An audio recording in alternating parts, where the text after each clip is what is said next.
చూద్దాం. వెళ్తారండి రపారపా కోస్తామని వెళ్తున్నారా?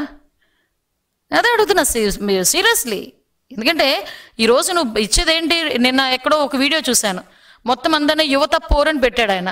యువత పేరు అంటే 2029లో మేము వస్తాం రపారపా కోస్తామట ఇట్ట పెట్టుకొని. ఏం మెసేజ్ ఇస్తున్నారు సొసైటీకి? దాని గురించి ఎవడు పట్టించుకోడు.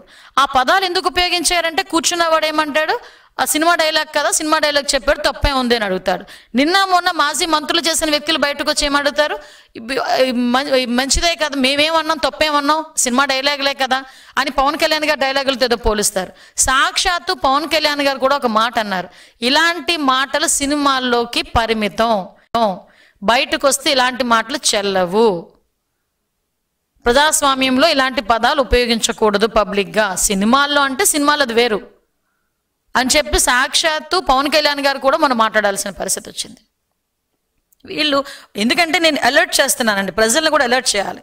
అరే మళ్ళా ఒక వేరే థాట్స్తోని వేరే మైండ్ గేమ్స్తోని మన చుట్టూ మూకగా రావటానికి మళ్ళీ వైఎస్ఆర్సీపీ ఈ మూకలు బయలుదేరుతున్నాయి, జాగ్రత్తగా ఉండండి అని చెప్పాలని, కాబట్టి మా బాధ్యతగా చెప్పాలి కాబట్టి మేము చెప్తున్నాం.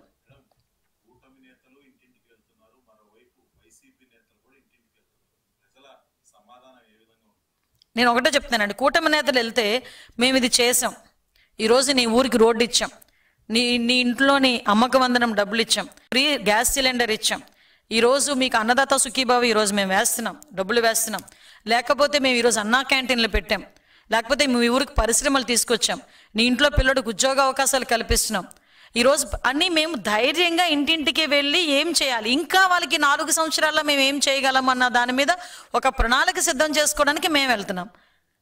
సో వీళ్ళు ఏమని చెప్పడానికి వెళ్తున్నారు అంటే మేము మళ్ళీ 2029లో వస్తాము రపారపా కోస్తాము. ఈరోజు ఆ మాట మాట్లాడితే వాళ్ళు తిరిగి కోసేటట్టు ఉన్నారు ప్రజలు. ఈరోజు జనరల్గా ఆలోచన చేసుకోవాలి మేము, ఎందుకంటే ప్రతి విషయానికి కూడా మేము కూడా చాలా బ్యారేజ్ వేసుకొని చాలా బ్యాలెన్స్డ్గా వెళ్తున్నాం. వాళ్ళు వెళ్ళిన విధ్వంసంలోనే మేము వెళ్ళాలనుకుంటే అది మా నైజం కాదు అది. ఈరోజు ప్రజా సంక్షేమం కావాలి, ప్రజలు 5 సంవత్సరాలు నష్టపోయారు, ఇంచుమించుగా మన అభివృద్ధిలో చూసుకుంటే ఇంచుమించు 15 సంవత్సరాలు వెనక్కి వెళ్ళాము, మళ్ళీ గాడిలో పెట్టాలంటే కదా 24 అవర్స్ కూడా యంత్రాంగం అంతా ప్రభుత్వ యంత్రాంగం అంతా పనిచేయాలి.